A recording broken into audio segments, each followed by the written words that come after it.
ルーキーのラーメン屋さん、今日明日やりだすっていう彼らを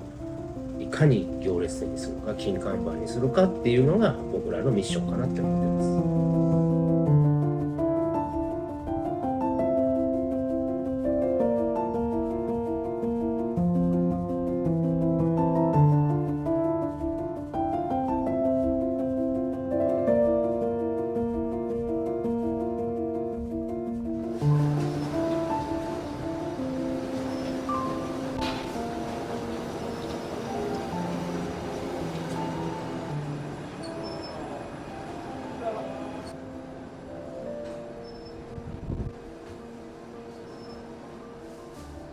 一番まずここは原料庫でして、中華麺の材料の、メインの材料である小麦粉、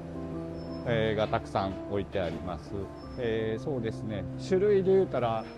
40から50種類ぐらい今は使ってる感じかなと思います。これが1袋としたら250袋ぐらい使ってるような感じですね。麺の種類は300種類ぐらいで、毎日300種類作るわけではないんですけど、3分の1ずつぐらいは、100種類ぐらいは作ってるんかなと。ここがね、ミキサーというポジションというか、仕事で、この小麦粉、それから水、乾水で、その他卵とか塩とかそういうものをここで混ぜて、ここなかなかハードで、ああやって1本ずつね、2本入れるんですけど、ミキサー50キロミキサーなんで、こうやって1日一体何体担ぐんやろうという感じで、だからここのポジションやってる人は割とこうガチッとした人が多いですね。で今ミキシングしたもの混ぜ合わせたものがここでね降りてくるんです。こうやってこうねそぼろ状で落ちてくるんですよね。作ってる生地によってここの状態もだいぶ変わってきます。もっとサラサラのもありますし、水が入ってるのが量が多い場合はこういう感じで結構塊になってくるかな。でそれをこうシートにして、そのシートを2枚合わせて明太にしてます。しっかりした明太になるように2枚合わせてます。はい、1枚でやるとどうしてもね切り出してる時に弱かったりするんで、この2枚を合わせて、これ複合っていうポジションになります。で出来上がったものをここへ置いていくんですね、順番に。水和って言って、この明太に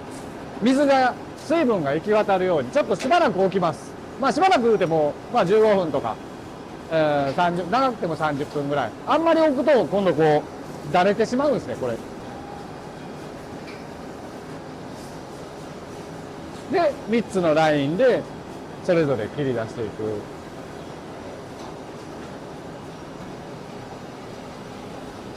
こうやってね、順番にこの厚みあるじゃないですか。で最終的にしたい厚みちょっとずつ薄くして、一気にやるとこう破れちゃったりとか、どうしても麺にストレスがかかっちゃうんで、分けて何回かに分けて 70% ぐらい薄くする、 70% ぐらい薄くする、 70% ぐらい、こういう感じで。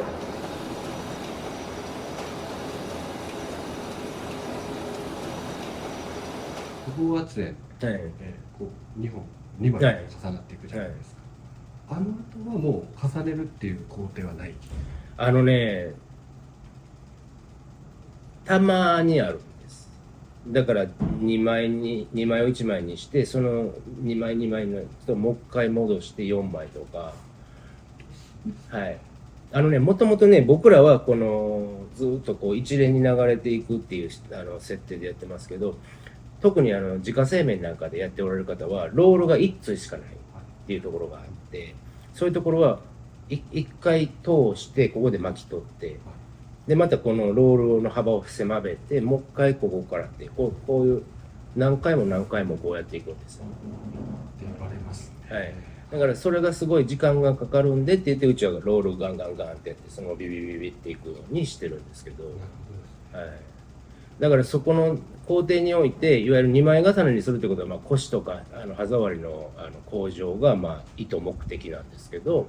それでももっとゴワゴワのゴリゴリのっていうご所望がある場合はそういうことやったりけどまあ稀ですけどね、あんまりやらないですけど。あ、そうですか。はい。だからこそのなんか定額さんのその麺の特徴っていうか、そのアイデンティティっていうか、なんか食べた時にもしかしたら定額さんかもみたいないう麺の感覚ってやっぱそういうところに出てくるんですかね。それね、ぶっちゃけて言うと、はい。要はそうやって言ってもらえるのすっごい嬉しいんですけど、いや、僕の弟がすごい工場長で右腕でずっとやってくれてたんですけど、そのプロの麺打ちの人も含めて理由が分かんないですよ。だからね、僕よくあるのは、一回自家製麺やってます。で、その自家製麺大変やから自家製麺自前して、定額頼みます。レシピ教えます。全部同じにやってくださいって、もう一緒にならないですよね。それはね、機械のスペックであったり、多分水であったりとか、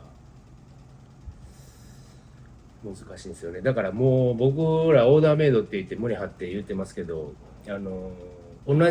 これと同じのを売ってくださいっていうのが一番難しいお題なんですよ。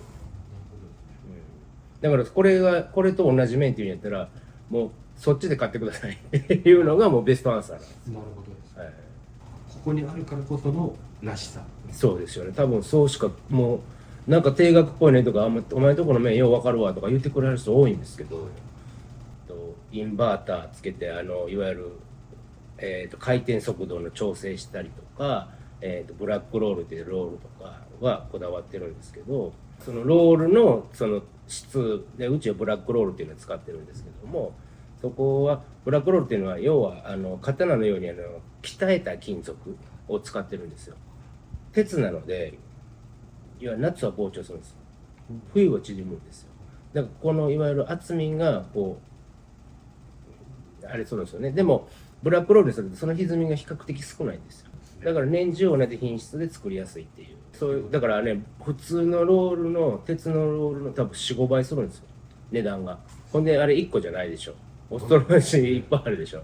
だからうちの機械めっちゃ高いですよ。ワンラインで上から下まで丸々で1億円ぐらいするんで、だから3本あるで3億円なんで、怖いっすね。ほんで何十円のもの作ってる。生地にとって急激に薄くすることはあんまり良くないんです。だから5連続ぐらいで徐々に薄くしていくと滑らかな麺質になるっていうのは。だからわざと荒々しくゴリゴリゴツゴツしたっていう時は、中間のロールをこう開放してしまうんですよね。で3つぐらいでガンガンガンって薄くしたりとか。ここで切り出し、最終切り出し。まあ麺巻きとか玉取りとかいろんな言い方あるの。うちはまあ麺巻きって言ってますけど、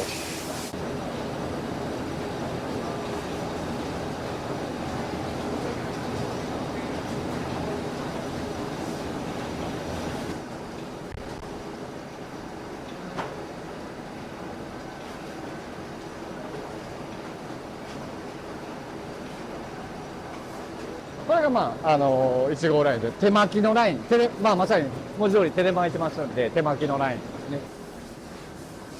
手で巻いて冷蔵庫で一回冷やしてから詰めてもらうんですよ。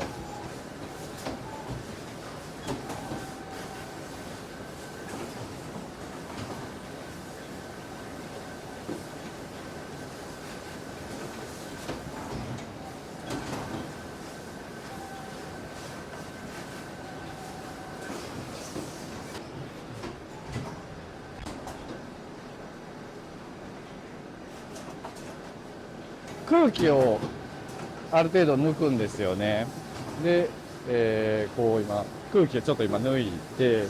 まあ真空状態ではないですけど、まあそれに近いような感じにして、ここで結び目。これ一つちょっと工夫があって、こう割とこうすぐパンと外れやすいようにしてあります。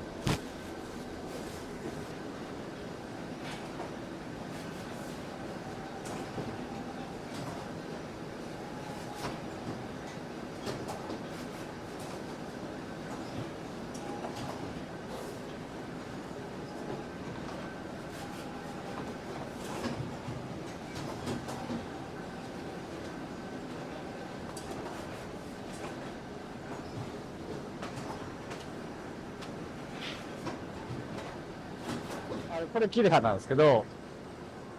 数字が大きいほど細い。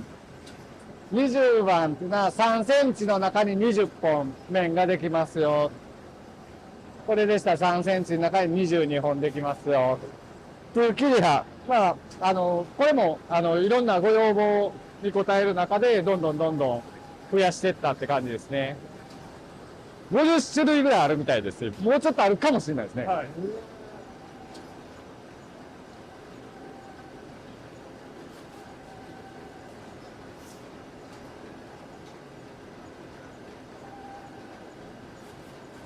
こっちは4回あるんですけど、圧煙をかけて。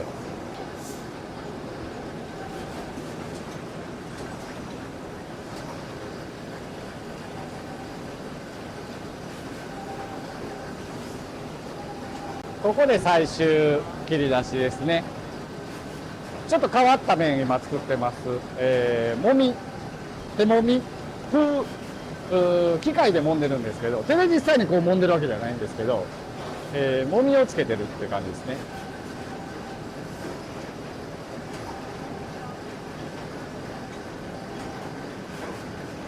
ここをね、見てもらうと面白いと思います。出てくるところ。横のロールで、こう、圧力をかけて、揉んでるんですね。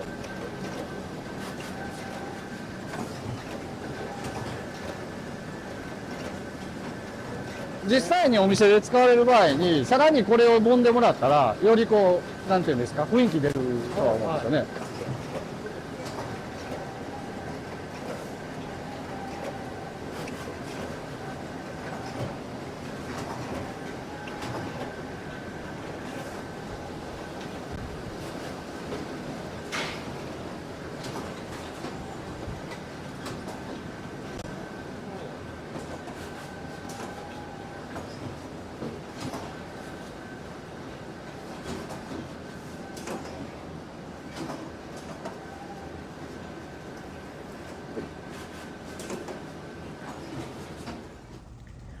一番最初はね、うどんとかそばもやってたんですよ。でまずそのうどんそばをやめました。っていうのが中華麺特化業務用おろしっていうのをこう定着させたかった。それとね、その時はね、本当にね、鍋の締めとかお好み焼き屋さんの焼きそばとか、その時は本当に売り上げは本当に悪かったんですけど、そういうのをお断りしてました。我々はラーメン屋さんに特化した専門チームなんだっていうことを浸透させたかったんで、まあレシピベースやったら多分1500種類ぐらいあるんですよ。常時は多分300弱ぐらいはあると思うんですよ。流行り廃りっていうか、まあトレンドっていうか、そういうのがあるんで、そこら辺のところがにずっと網羅してるんで、まあこれがちょっとこう動くんですけどね、スイートスポットっていうか、でそこの辺のところだからうちオーダーメイドって言ってますけど、オーダーメイドフルで打つことっていうのは比較的この頃減ってきてて、だからそのオーダーメイドいいからもう0から100までやらなきゃってみんなその思わはるんですけど、いやあんまり突拍子もないもの食べても気持ち悪いでしょ。だから大体この辺っていうなんかあるんですよね。でその辺のがもう250、300種類あるんで、大体これでもう決まってしまうっていうのが。だからもともとオーダーメイド麺って製麺業界でいうのはパンドラの箱やったんですよ。要は麺っていうのは大量に作って安く売るもんですと。そういう考え方が正しいとされてた。でその時そこに小炉と多品種っていう考えを持ち込んだ時は本当に同業者に言われましたよ。お前めんどくさいことすんな、おちゃうかみたいな。けどそれをやり続けることによって我々は支持されたし、だからそこをこうやるとそれが結構今当たり前化してきてるわけですよね。するとやっぱりラーメン屋さんに行く時に麺にもフォーカスされるようになるし、すると製麺所の立ち位置とかも向上するでしょうし、だからみんなこう徐々にこう螺旋階段のようにこう上がっていけば、ラーメン屋さんの認知が増えていくような気がするんですよね。なんかその誰かのだから例えば1000杯1日日本では1000杯しかラーメン売ってません、そうですね、売れませんで、うちは20杯しかシェアがないです、明日21杯ですとかじゃないですよね。でこの1000倍を2000倍にしましょうよってなると単純に売上2倍になるでしょっていう、そこですね。はい、お客さんが望むこと、まあ、ラーメン店主さんが望むことが必ずしも正解じゃない場合もあるわけですよ。でそういう時は客観的に事実、僕らの経験則でお話しする、だから正しい、本当に正しい努力をこうするようなお話はしますけどね。だから結局例えば茹で時間30分かかってもいいし極太麺作ってくれとかって言われたとしても結局リアリティないわけですよ。オペレーションとかラーメン屋さんなんて回転率で変わってくる話で、茹で時間30分かかってたら商売にならへんし、で30分かかるからって言って茹で置きしてとかってやるとまたなおさらお客さんが離れていくことやから、それはご主人そこはちょっと違うんちゃいますかっていう提案。だから僕らは本当にいい相棒やと、ラーメン屋さんのいい相棒やと言ってもらえるように、だから、だから本当に最後すすらはる人の気持ちを代弁するような。我々はラーメン業界にとにかくうまい麺を提供し続けると、ラーメンの裾野が広がって、明日のランチにラーメン食べに来る人の人数が増えると思ってるんですよ。だからそこに一点集中してるんで、だからそのラーメン屋さんのスープに最適であるんであれば、例えばうちの麺じゃなくてもいいです。例えばうまいっていう行列やとか評判のっていうラーメン屋さんの件数が増えると、明日ラーメン食べる人が増えると思ってて、だからよくうちお客さんで麺突き詰めてうちとこうやりながらで最後ね自家製麺する人って結構多いんですよ。でその自家製麺するって言った時は僕らは卒業って言って呼んでるんです。でちゃんと機械屋さんも紹介してあげたりとか、小麦粉の安い調達の方法も教えてあげて送り出すんですよね。でね、そういうことをしてるとまあねお客さん逃げるから、まあうちとしてはマイナスなんですけど、ねそういう人たちが例えばイベント出る時とかにヘルプでちょっと売ってくれへんとかいうような里帰り的なね、そういうお付き合いができたらいいかなって思ってて、それも僕らはそのルーキーのラーメン屋さん、今日明日やり出すっていう彼らをいかに行列店にするか金看板にするかっていうのが僕らのミッションかなって思ってます。でうちの場合は同業他社の製麺所を使ってはるようなところに下を潜って値段を安くして営業とかは絶対しないんで、要は本当にうまいもんをこう突き詰めて作りたいっていう人に、まあもちろんちょっとねコストはかかるんですけど、それでもっていう方がうちを選んでくださるという傾向なので、僕ねこれ冗談で言うんですけど、昔ね大橋巨泉さんっていう名司会者、クイズダービーとか世界丸ごとハウマッチとかってやってたあの人がね54歳でセミリタイアする。その時初めてセミリタイアってこと、それ僕も小学校か中学校かぐらいっていうことをテレビで言わはったんですね。もう人気絶頂やったんですよ。でそれで辞めるって言って、あ辞めていいんだ、なんか日本人って死ぬまで働かなきゃってイメージだったんだけど、あ辞めていいんだっていうのがすごい残ってて、でずっと言ってたんですよ僕。大橋巨泉より早くセミリタイアすごいって言って、次の4代目の社長が育つあれとか、まあ状況を見て最適な時にまあねもう老害って言われるような年齢に差し掛かってくるので、あんまりこう居座っても仕方がないかな。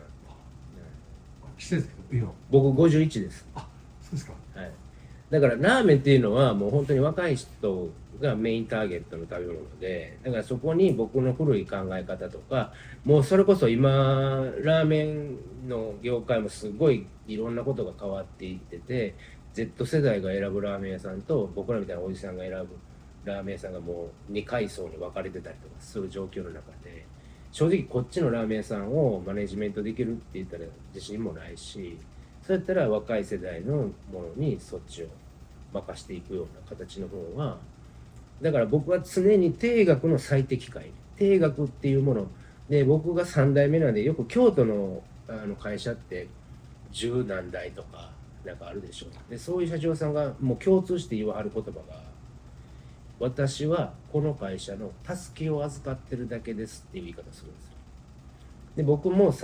第3走者のたすきを今持ってて、第4走者にベストの形でたすきを渡すっていうのがなんていうんですかね、ご先祖様の供養にもなるし、なんていうのかな、この未来の人へのラーメンのこの贈り物っていうのかなっていうことにもなると思うし、でまあそろそろ引退しようかって考えてる人間のラーメン界のお礼恩返しっていうところで、ラーメンってまだ100年ぐらいの食べ物なんですよ。けどその100年ぐらいの食べ物やのに発祥の地やとかどういうルートでどう進化したっていうことをもうすでに100年だからおじいちゃんの代の話なのにもう諸説ありになってるんですよね。だからその100年史を諸説ありっていう表現を極力少なくした100年史本みたいな本を作りたいなと。だから全国の北海道から沖縄までのラーメン通の人にインタビューしていってっていうことをやりたいっていろいろ言ったら、この前すごい大手出版社の方が興味あるっておっしゃっていただいて、ひょっとしたらそれを巻き込んでできるかもしれないです。